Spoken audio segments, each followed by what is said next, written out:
Hello, and welcome to another episode of Climbing on the Bookshelf.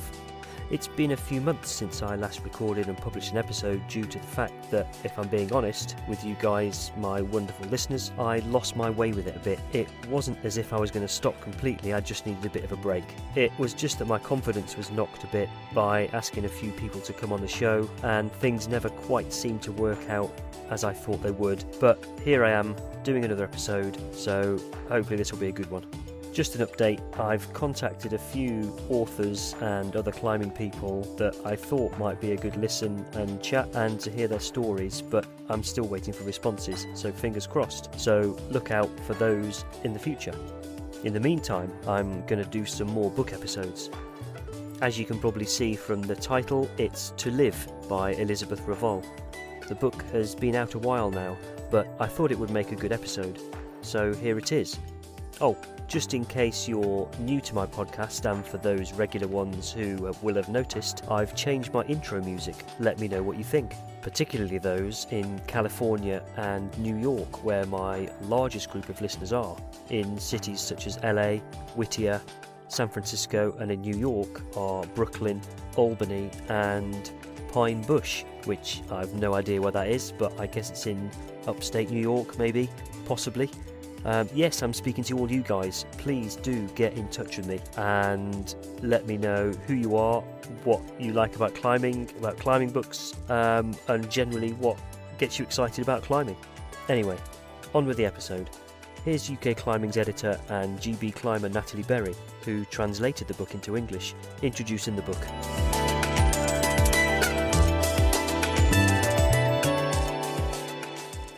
Elisabeth is a French mountaineer. I'm sure a lot of you probably know the story or may have heard of it at the time. It tells the story of Elisabeth making the first female winter ascent of Nanga Parbat, which is 8,126 meters. It's in Pakistan. It's the 9th highest mountain in the world and the 2nd highest in Pakistan. And in 2018, Elisabeth went to Nanga Parbat with her close friend from Poland, Tomasz Mackiewicz of Poland. And they were trying to climb Nanga Parbat in winter in alpine style. It had already been climbed in winter, but in a more a less difficult style where there was a bigger team, and it wasn't an alpine style ascent where there's no oxygen, no fixed ropes, no Sherpas. They were trying to fend for themselves essentially in winter in really harsh conditions at altitude.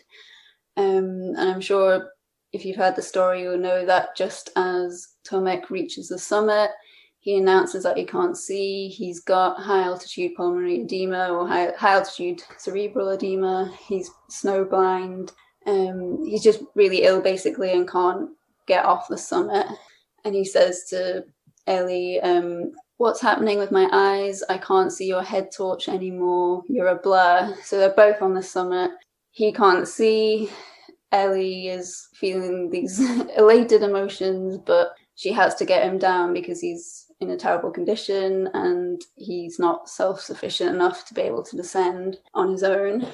So she has to help him. And the book essentially is kind of like a diary style retelling of this tragedy. It's very in the moment. So as you've just heard from that, it was a very intense summit of Nanga Parbat, but it wasn't until they reached the summit that things started to go bad. Here's a little passage from the book of that dramatic moment. 25th of January 2018, summit of Nanga Parbat, altitude 8,125 metres. I wait for Tomek to get here to capture this moment, and most importantly to hug him tight. We've achieved our dream, after so many years spent piecing this ascent together. It's the most beautiful thing that we've experienced. His pace is slow but steady. His face is masked by the light from his head torch.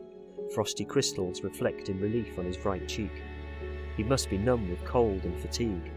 I sit up on my legs to hug him. His blue eyes, now very close to me, are painted with crystals. Our happiness can explode now we're both together at the top. I shout, Tomek, yes! Ellie? What's happening with my eyes? Ellie, I can't see your head torch anymore. You're a blur. This second lasts an eternity. Everything changes. I retch and shake. Fear overwhelms me. My legs turn to jelly and I collapse. Tomek's words ricochet in my head. I want them to go away, for them not to exist. I don't want to hear the unbearable and irremediable, but his frightened eyes under his frosted eyelashes anchor his words in my heart and in my head. From the fabulous dream in which I was soaring, I fall into a black abyss. It's not possible, it's a nightmare. I'm going to wake up. It's just my brain not working properly. But my body is trembling, I'm shivering, I'm overwhelmed by panic. My brain makes shortcuts based on situations I've lived through previously on the mountains. It flits from hope to despair in a fraction of a second, from illusion to disillusionment. Tomek is blind on the summit of his holy grail. I shut my eyelids tight. My tears freeze instantly, petrified. I can no longer see. I rub my eyes. The crystals scratch like sandpaper. We are at 8,125 metres, completely alone, and Tomek can't see anymore. What if I'm unable to help him? What if I can't get him down? In the dark, the bitter cold and the extreme altitude, I am devastated. In a fraction of a second, everything has changed dramatically. We've entered survival mode.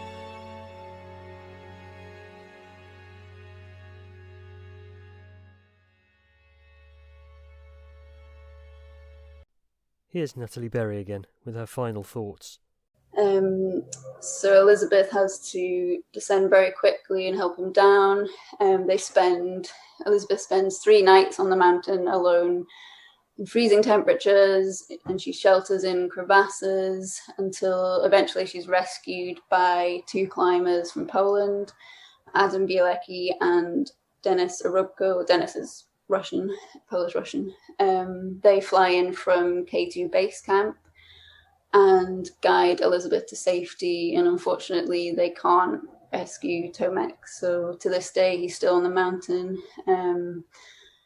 And the repercussions of this, when Elisabeth returned back home, people were very critical. They said, oh, she left Tomek behind, she abandoned him, or she could have done more to help him, when the reality was she was helpless. She just had to leave him in order to survive. And their ascent, they were successful because they summited. It was shortlisted for a PLA d'Or, which is one of the biggest prize in mountaineering, essentially, as the first people in the world to climb an 8,000 meter peak in winter in alpine style. So no supplementary oxygen, no fixed lines, no supporters. Yeah, and the book just covers the whole story, and then Elisabeth's return and how she processes, how she comes to terms with losing Tomek and leaving him behind, and the therapy that she goes through, and also about her return to the mountains, because the last thing she wants to do when she first returns home is to go back climbing. She's very anxious about what's happened. She doesn't feel like she can be responsible for another person. Here's my second and final reading from the book. I no longer recognised myself. I constantly had a knotted throat, and tears gushed all the time. I couldn't shake the unbearable feeling of emptiness, and the guilt wouldn't leave me. Maybe it never will.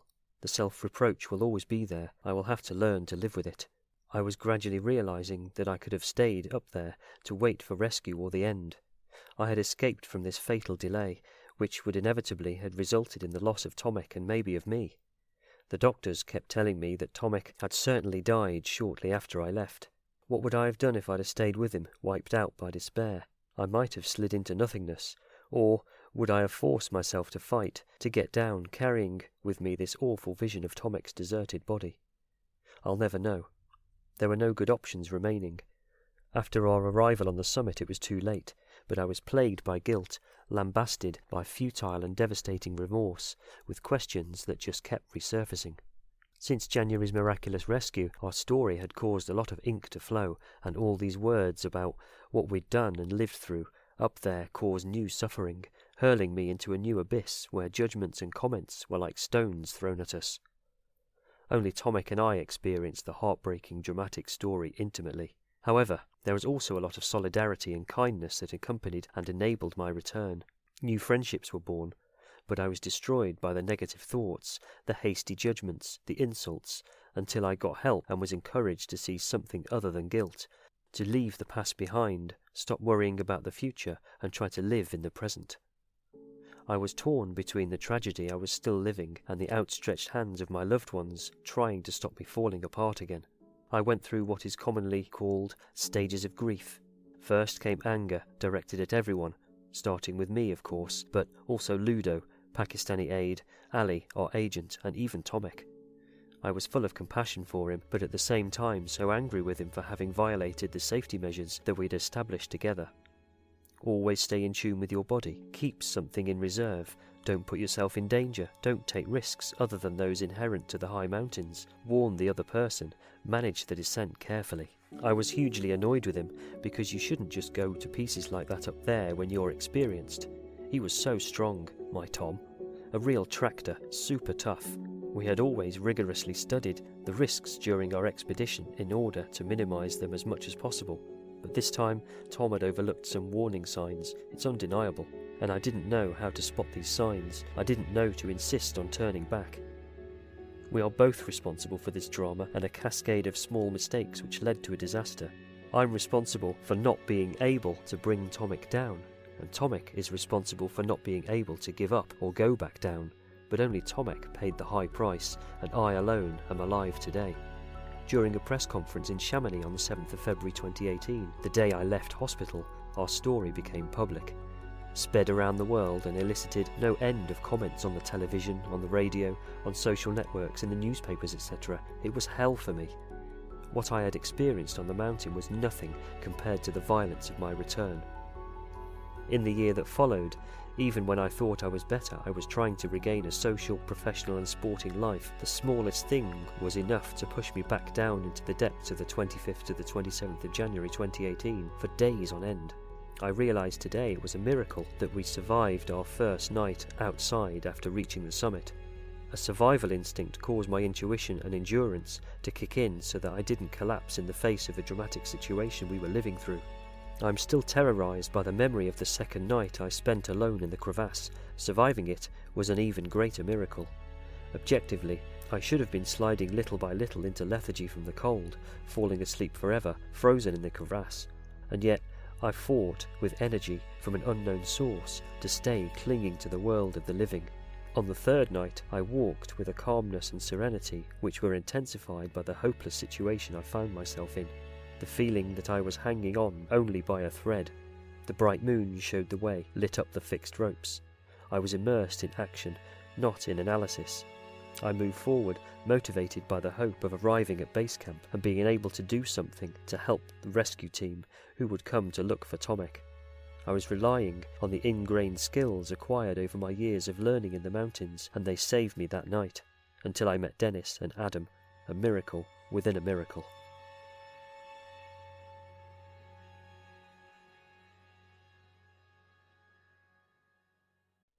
This book is a great read if your interest is in the high altitude mountaineering, or even if you're not interested in that, it's well worth a read. It's very exciting. It keeps very close to the timeline of summiting all the way through to the events that ultimately cost Tomek his life. The main diary-style story is only about 125 pages long, so even for those slow readers out there, me included, you could rattle through it reasonably quickly. The story injects you straight onto the face they are climbing, just like the Stollenloch door on the north face of the Eiger, and off you go.